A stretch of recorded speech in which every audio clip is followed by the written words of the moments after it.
오늘 말씀을 보도록 하겠습니다. 요한복음 10장 11절부터 16절까지입니다. 우리 아이들이 오늘 조금 많이 와서 조금 더 시끄러운 거죠? 예, 괜찮으시죠? 예, 엄마 못 왔어요. 아빠 돌보느라. 그래서 아이들이 있는 게 축복입니다. 교회에. 그래서 아이들이 이렇게 뛰어놀 때 이렇게 저게 어찌 보면 저 뛰어노는 게 찬양이라고 생각하시고 우리 찬양 들으면서 말씀 듣는다고 생각하십시오. 자, 우리 함께 읽겠습니다. 나는 선한 목자라. 선한 목자는 양들을 위하여 목숨을 버리거니와 삭구는 목자가 아니요 양도 제 양이 아니라 에리가 오는 것을 보면 양을 버리고 달아나나니 에리가 양을 물러 가고 또 해치느니라. 달아나는 것은 그가 삭군인 까닭에 양을 돌보지 아니함이나 나는 선한 목자라. 나는 내 양을 알고 양도 나를 아는 것이 아버지께서 나를 아시고 내가 아버지를 아는 것 같으니 나는 양을 위하여 목숨을 버리노라. 또 이 우리에 들지 아니한 다른 양들이 내게 있어 내가 인도하여야 할 터이니 그들도 내 음성을 듣고 한 무리가 되어 한 목자에게 있으리라. 아멘. 오늘은 우리의 선한 목자 예수 그리스도라는 제목으로 여러분들과 은혜를 나누도록 하겠습니다.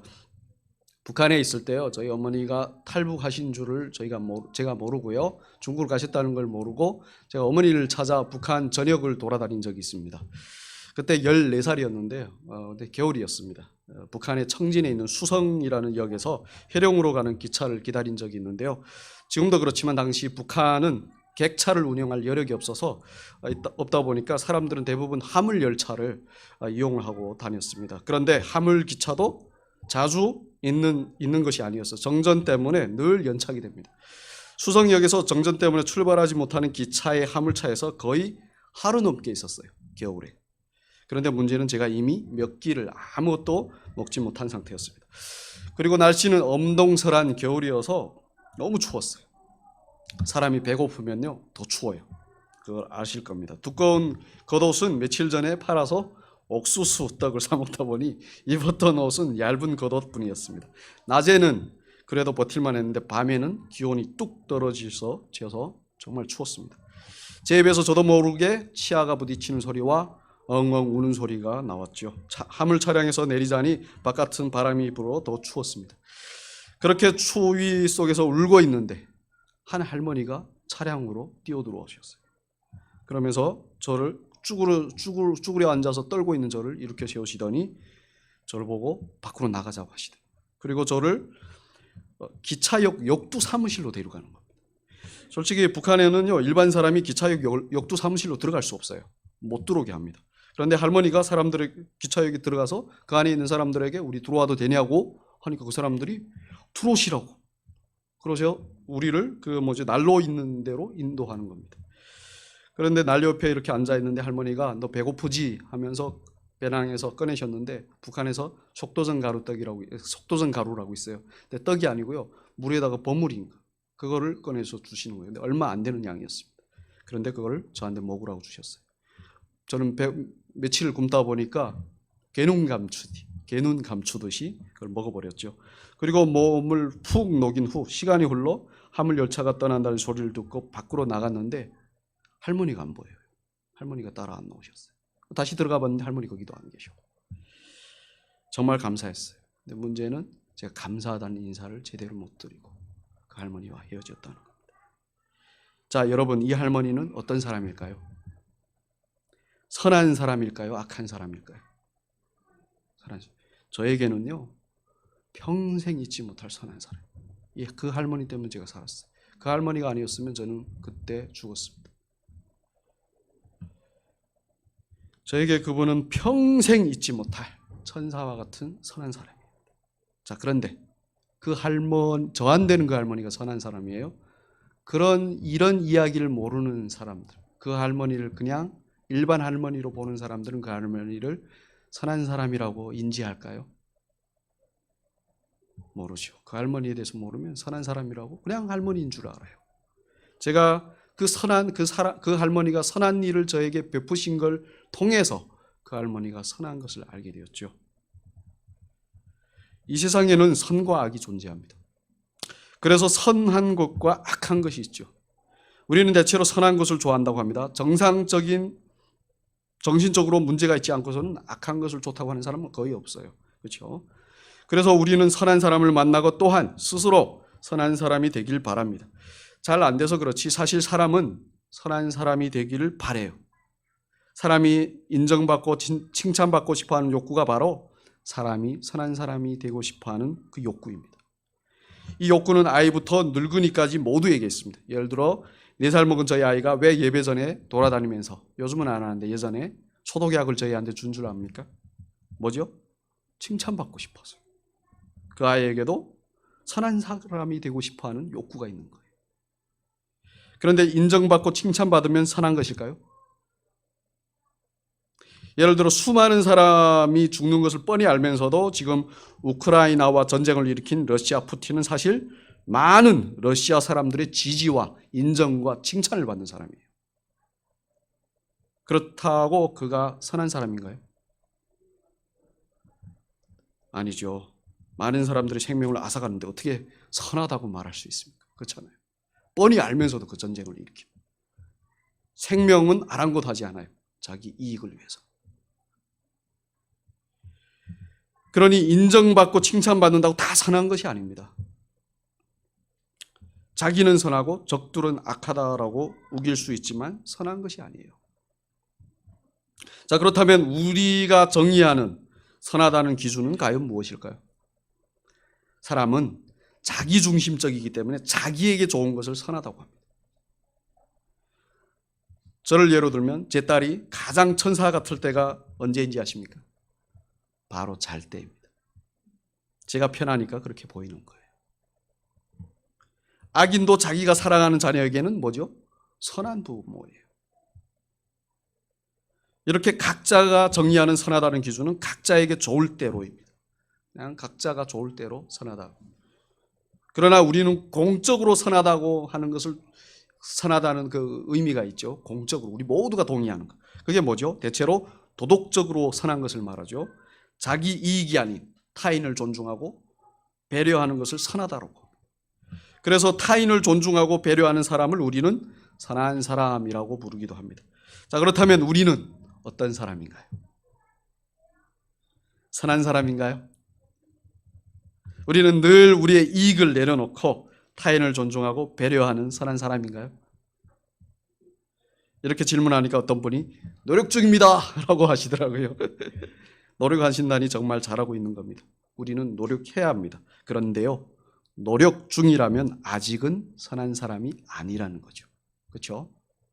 그렇지 않나요? 예를 들어 이제 한 달 후면 한국의 고등학생들이 수능을 봐요. 수능의 목적이 뭡니까? 대학교에 들어가려는 것이죠. 그런데 요즘 그 수능을 위해 고3들이 밤잠을 자지 않고 노력하고 있어요. 그런데 우리는 그렇게 대학에 가기 위해 노력하는 고3 학생들을 대학생이라고 부르지는 않습니다. 그렇죠? 아직 대학생이 아니죠. 마찬가지로 선한 사람이 되려고 노력한다면 아직은 선한 사람이 아니라는 겁니다. 그러니까 평생 노력해도 완전히 자기 이익을 내려놓고 늘 타인을 존중하고 배려할 수 있는 사람은 거의 없습니다. 예를 들어 지하철에서 자리를 몇 번 양보할 수는 있지만 한국 땅을 일본이나 북한에게 내어줄 수는 없어요. 그렇잖아요. 북한이나 일본의 목적을 존중해주고 배려할 수는 없습니다. 우리는 자기의 이익을 내려놓고 타인을 존중하고 배려하는 노력은 가상하다고 인정해주고 칭찬해줄 수는 있지만 그러나 완벽하게 선하다라고는 말할 수 없습니다. 왜냐하면 사람은 그렇게 완벽하게 선할 수 없기 때문입니다. 특히 하나님의 기준으로. 그래서 예수님께서 마가복음 10장 18절에서 당신에게 예수님에게 선하다고 하는 사람에게 선한 분은 하나님밖에 없다라고 하시죠. 이 말씀에서 쓰인 선하다는 의미는 호 아가토스라는 헬라어를 사용해서 표현했는데요. 이는 도덕적인 의미에서 선함입니다. 그러니 도덕적인 선함도 사람은 불가능하다는 거예요. 예수님의 말씀. 하나님 외에 완벽히 도덕적으로 선한 분은 없다는 것입니다. 만약에 사람이 자기 스스로 완벽히 선하다고 하면 그는 거짓말쟁이. 그런데 오늘 말씀의 11절에서 예수님께서 자신을 이렇게 소개합니다. 나는 선한 목자다 라고요. 아까는 하나님만 선하시다고 하셨는데 여기서는 예수님께서 자신을 선하다라고 하십니다. 그러면 왜 하나님만 선하다고 하셨던 분이 자신도 선하다고 하실까요? 그 이유는 바로 여기서 사용된 선하다라고 하신 그 단어의 의미가 다르기 때문에. 여기서 쓰인 선하다라는 단어는 헬라어로는 호칼로스라는 단어인데요. 이 호칼로스를 직역하면 아름답다, 흠없다, 좋다, 귀하다라는 의미입니다. 우리가 늘 쓴 호아가토스, 즉 도덕적으로 선하다라는 의미와 많이 다르죠. 그렇죠? 호칼로스의 의미대로라면 예수님은 자신을 아름답고 흠이 없고 좋고 귀한 목자라고 하시는 거예요. 이게 예수님께서 말씀하신 선한 목자의 진정한 의미입니다. 그런데 문제는 아름답고 흠없고 좋고 귀한 목자가 어떤 목자인지 확 다가오지 않는다는 거예요. 과연 어떤 목자지? 확실히 이해할 수 없어요. 그럼 어떻게 이해할까요? 외적인 것을 중시하는 우리의 수준에서는 아름답고 흠없고 좋고 귀한 목자를 그냥 외모적으로 예쁘게 생기고 피부가 흠없이 깔끔하고 무엇이든 다 들어줄 정도의 좋은 성격을 가진 보기 드문 흔하지 않은 그런 목자로 생각할 수 있습니다. 그런데 아니에요. 예수님이 말씀하시고. 예수님께서 말씀하신 목자는 그런 외모적인 목자가 절대로 아닙니다. 그래서 예수님께서 11절 뒤에서 그 선한 목자의 의미를 설명해 주십니다. 우리 함께 11절을 다시 한번 더 읽어보도록 하겠습니다. 읽겠습니다. 나는 선한 목자라. 선한 목자는 양들을 위하여 목숨을 버리거니와. 아멘. 아름답고 흠없고 좋고 귀한 목자의 의미가 뭐라고 하시는 거죠? 양들을 위해 자기 목숨을 버리는 거로. 양들을 위해 목숨을 버리는 것이 바로 아름답고 흠없고 좋고 귀하다는 의미입니다. 우리가 아는 선하다의 의미와 완전히 다르죠. 양을 위해 자기 목숨을 버리는 것이 선하다, 즉 아름답다, 흠없다, 좋다, 귀하다 라고 하시는 겁니다. 여러분, 이 얼마나 큰 은혜인지 아십니까? 우리 주님이 바로 우리에게 그런 선한 목자이시라는 겁니다. 우리를 위해 자기 목숨을 버리시는 목자이신, 이 세상에 그런 목자가 없습니다. 양들을 위해 자기 목숨을 버리는 그런 선한 목자는 없어요. 오직 예수 그리스도밖에 없는 거예요. 우리를 죄와 사망에서 구원하시려고 죄와 사망의 그 벌을 십자가에서 대신 받으신 분은 오직 하나님의 아들이신 예수 그리스도밖에 없습니다. 예수님의 선하심은 도덕적인 선함을 훨씬 뛰어넘은 선함이시고 오직 하나님만 행할 수 있는 그런 선함입니다. 그래서 도덕적인 선이든 신적인 선이든 그 선을 행하실 분은 유일하게 하나님밖에 안 계신다. 그런 선을 예수님께서 십자가에서 우리를 위해 죽으심으로 행하셨습니다. 그래서 예수님께서 자신을 선한 목자라고 하시는 거예요. 사실 성경에서 하나님의 영광을 가장 아름답다고 합니다. 그리고 하나님의 의를 흠없다고 하고요. 좋다는 것은 완벽하다, 귀하다는 것은 유일하다라고 설명을 해요. 성경에서는.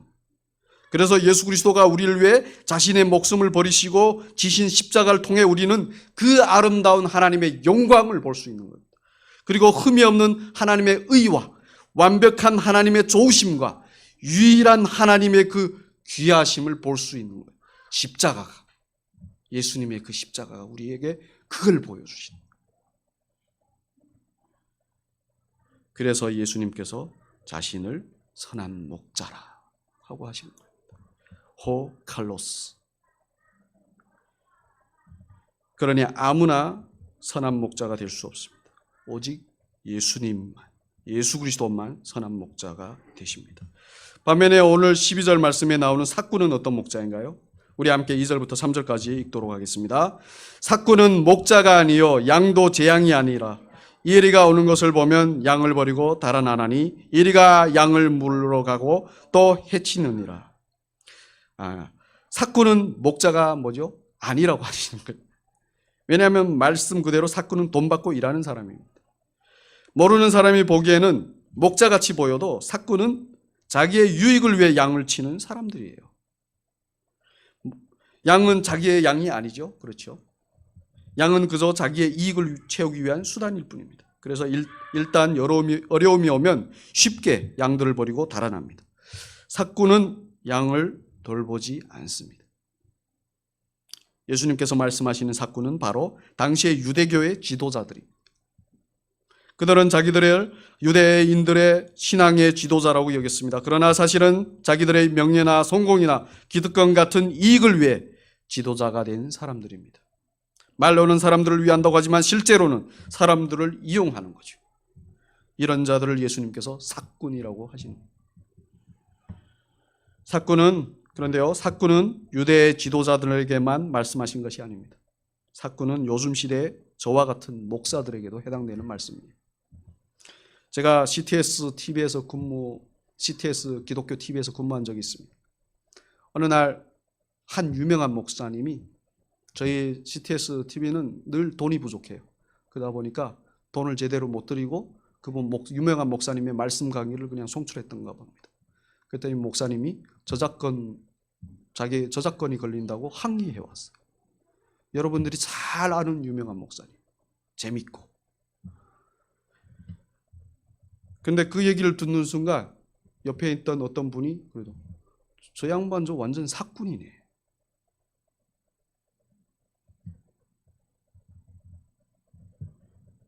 그때 제가 이 사꾼이란 단어의 이 사꾼이란 단어가 충격적으로 제 머리에, 이 뇌리에 박혀버렸어요.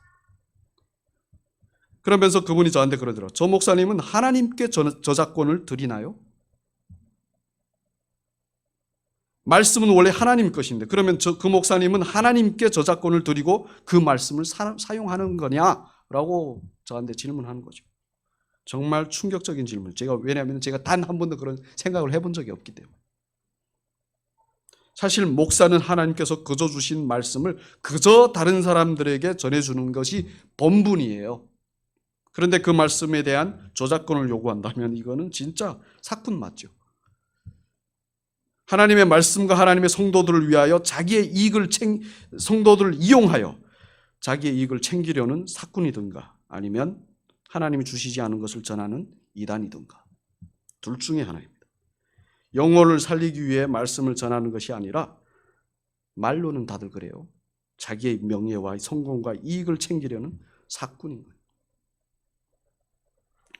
사실 요즘 기독교는요, 동서고금을 옛날에도 그랬습니다. 기독교는 역사 내내 동서고금을 막론하고 이런 사꾼 목사들이 가득해요. 성도를 신앙의 이름으로 이용만 하려는 목사들이 많습니다. 별로 유익이 안 되는 것 같으면 어떻게 할 것 같아요? 그냥 버리고 떠납니다. 그러니 주의하셔야 합니다, 여러분들. 그 작자들의 말은 번듯하지만 속은 늘 자기의 욕망을 실현하려고 해요. 여러분, 저는 그런 사꾼 목사들을 정말 잘 가려내요. 그런데요, 어떻게 제가 그렇게 잘 가려내는지 아십니까? 저한테 특별한 능력이 있어서 그런 거 아닙니다. 바로 제가 그런 사꾼이기 때문에 그런 사꾼들이 잘 보이는 것뿐입니다. 제가 사꾼이 아니면 사꾼을 가려낼 수 없어요. 제가 사꾼이니까 사꾼들을 잘 아는 겁니다. 도둑놈이 도둑놈을 잘 안다고 하지 않아요? 그래서 드라마에서 잘 나오는데요, 범죄자들을 이용해서 범죄자들을 잡는 수사 방법도 있습니다. 그러니 참으로 웃기죠. 제가 사꾼이면서 다른 사람을 사꾼이라고 하고 있으니 이 얼마나 웃긴 일입니까? 도둑놈 보고 야 이 도둑놈아. 그래서 예수님께서 마태복음 6장 42절에서 다른 사람의 눈에 있는 티를 빼주겠다고 하기 전에 내 눈에 있는 들보를 먼저 빼라 라고 하시고, 사람은 늘 자기 허물은 못 보고 남의 허물만 보는 것입니다. 자기 허물을 먼저 볼 줄 아는 게 지혜예요. 그러니 여러분, 목사를 목자로 생각하지 마십시오. 제가 여러분의 목자가 아닙니다. 여러분의 진정한 목자는 누구십니까? 바로 예수 그리스도 아니십니까? 그러니 여러분은 제가 전해주는 예수 그리스도만 여러분의 선한 목자로 믿고 의지해야 합니다. 그분이 여러분을 구원하셨고, 그분이 여러분을 고치시고, 그분이 여러분을 축복으로 인도하시는 여러분의 유일한 선한 목자이십니다. 나머지는 저부터 시작해서 다 사꾼일 뿐이에요. 그들을 믿고 따르면 낭패 보는 것은 여러분뿐입니다. 그러니 예수 그리스도만 우리의 진정한 선한 목자이시라는 것을 꼭 기억하시길 바랍니다. 그런데요, 여러분, 저는 제가 사꾼이라는 것을 알게 된 것이 너무 감사해요. 그렇지 않나요? 어찌 될 뻔했습니까? 모르고 있었으면 큰일 날 뻔했습니다. 자기가 사꾼인 것을 모르고 있어봐요. 얼마나 민폐입니까? 그리고 다들 아는데 자기만 몰라요. 얼마나 부끄러운 일인지. 그러니 여러분은 하나님께 감사해야 돼요. 조영재 목사가 자기가 사꾼이라는 것을 알게 해주셔서 감사하다고. 그렇지 않으면 여러분에게 큰일 날 뻔했습니다. 제가 이게 담임 목사를 있는데 사꾼이어봐요. 사꾼인 걸 모르고 있어봐요. 그런데요, 여러분, 사실 사꾼도 양들의 주인인 선한 목자가 주는 것을 먹고 삽니다. 그렇잖아요. 삭을 누가 주나요? 주인이 주잖아요. 사꾼도 선한 목자이신 예수 그리스도의 양입니다. 저 같은 목사는 자기도 양이라는 것을 아는 것이 중요합니다. 선한 목자만 믿고 의지하고 따르는 양이 되어야 하는 거죠. 목사들도. 그래서 저는 제가 사꾼이라는 것을 알게 되어서 정말 감사하고요. 알기 때문에 선한 목자이신 예수 그리스도만 붙들 수 있게 됐으니까 너무 감사해요. 그런데 여러분, 목사들만 사꾼이 아닙니다. 누구든지 상관없이 자기가 예수의 양이라는 것을 잊어버리고 예수 그리스도를 믿고 의지하는 것이 아니라 다른 것을 추구하고 믿고 의지하면 그게 다 사꾼이에요. 그런 상태에서 목사가 되면 눈에 보이는 사꾼이 되는 거죠. 그렇죠? 그러니 여러분은 늘 기억하십시오. 우리는 양이다. 누구의 양이요? 선한 목자이신 예수 그리스도의 양이라는 것을 늘 기억하고 그분이 인도하시는 길을 따라가면서 그분이 주시는 은혜의 양식을 먹어야 하는 겁니다. 그분만 믿고 의지하셔야 합니다. 그분만 양들을 자기처럼 사랑하시게 자기 목숨을 버리시는 선한 목자세요. 그래서 기독교에서는 예수 그리스도, 예수 그리스도, 예수 그리스도 하고 외치는 겁니다. 그 이유 때문에. 예수 그리스도가 우리의 목자이시면 4절 말씀처럼 그분이 우리를 아시는 것처럼 우리가 그분을 알게 됩니다. 그분이 우리를 알고 우리가 그분을 안다는 말씀은 우리가 그분과 하나라는 말씀입니다. 선한 목자와 양은 하나라는 거죠. 그래서 선한 목자의 양은 뭐라고 부를까요? 선한 양이라고 불러요. 아까 사람은 절대로 선할 수 없다고 말씀드렸죠. 그러나 이제는 우리도 선할 수 있습니다. 왜냐하면 선한 목자의 양이기 때문에 선한 것입니다. 선하려고 노력해서 선한 것이 아니라 선한 목자와 하나 되었기에 선한 것입니다. 그렇잖아요. 만약에 제가 누군가 아들을 하나 입양을 했습니다. 그러면 그 아이는 제 성을 따르겠죠. 근데 그 아이는 제 아들이 되기 위해서 노력해서 제 아들이 된 게 아니라 뭐죠? 제가 입양을 해서 제 성을 주었기 때문에 제 아들이 되는 거죠. 그와 같은 겁니다. 선한 목자의 선한 신분을 선한 목자와 하나됨으로 받았기 때문에 우리가 선한 것입니다. 꼭 기억하십시오. 이는 마치 다들 대기업에 들어가려고 노력하는데 우리는 이미 대기업을 유산으로 받은 자녀가 된 것과 같습니다. 다른 종교는 스스로 노력하여 선하려고 하지만 기독교는 우리의 선한 목자를 믿는 것입니다.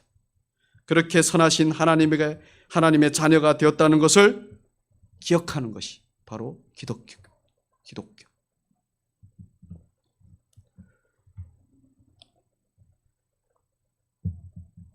그러니 이제는 선해지려고 노력하는 것이 목적이 아니라 선한 목자의 선한 양이 되었다는 것을 믿고 기억하면서 사는 것이 목적이에요.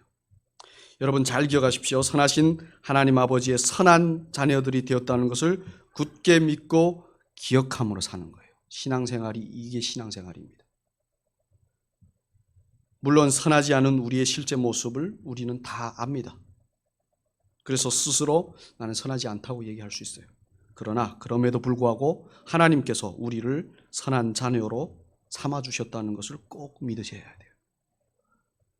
이제 우리는 선하신 하나님께서 사랑하시는 그분의 선한 자녀들입니다.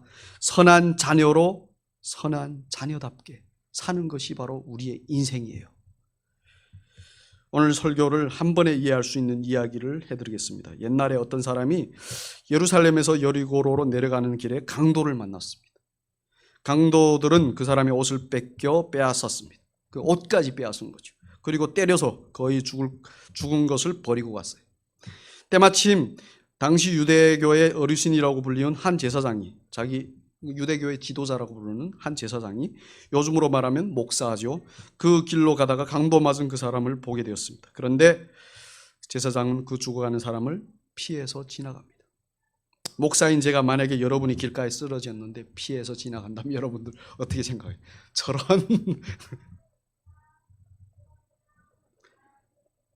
그리고 당시에 성전에서 섬기는 레위인들, 즉 요즘 말하면 교회 집사들이 그곳을 지나갑니다. 그리고 죽어가는 그 사람을 보죠. 그런데 그들도 피해서 지나갑니다.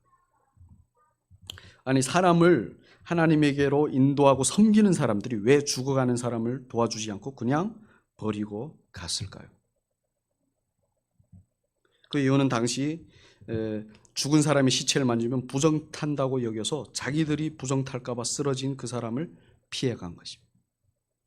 혹시 죽었을까 봐, 죽으면 만지면 내가 부정타는 거.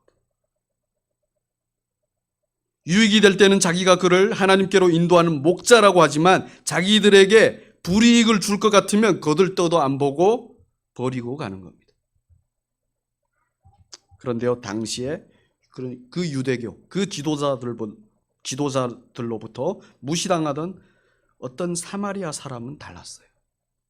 그는 여행 중에 그 길로 지나가다가 강도당한 그 사람을 보고 불쌍히 여겨 가까이 가서 기름과 포도주를 그 상처에 붓고 여관으로 데려가서 돌봐줍니다.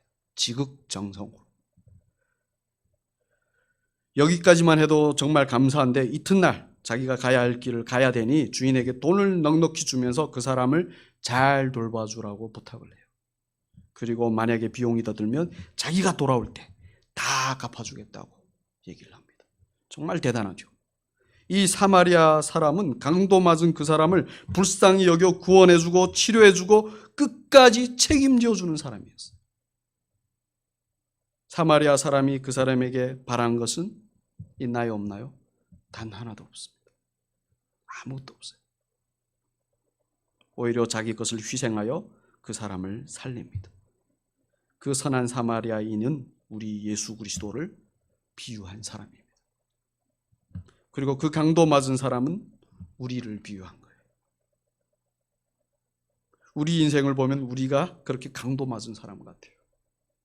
아프고 슬프고 사고 나고 어렵고 힘들어 하잖아요. 만약에 우리가 망하면 사람들은 아유 그저 재수 없었네 혹은 벌 받았네 라고 하면서 자기들이 당하지 않아서 다행이라고 하면서 피할 겁니다. 그러나 우리의 선한 목자 되신 예수님은 그런 우리를 피하지 않으세요. 오히려 우리를 불쌍히 여기시고 구원해 주시고 사랑과 은혜를 우리로 고쳐주시고 그리고 우리를 늘 생명과 평안과 기쁨의 길로 인도해 주십니다. 우리의 모든 것을 끝까지 영원히 책임져 주시는 분이 바로 우리의 선한 목자 되신 예수 그리스도이십니다. 요즘 세상이 전쟁과 경제 침체와 전염병과 자연재해로 얼마나 난립니까? 그러나 우리는 든든합니다. 우리가 든든한 이유는 바로 우리를 책임져 주시는 우리의 선한 목자이신 예수 그리스도가 계시기 때문입니다. 우리가 혹여나 다른 데서 방황하고 있어도 우리의 선한 목자는 우리를 끝까지 영원한 천국으로 인도해 내실 것입니다. 그러니 우리가 해야 하는 것은 바로 그분께 감사하면서 그분을 믿고 의지하고 그분에게 소망을 두면서 선한 목자의 선한 양으로 사는 거예요. 그런 여러분과 제가 되길 진심으로 축복합니다. 기도하겠습니다.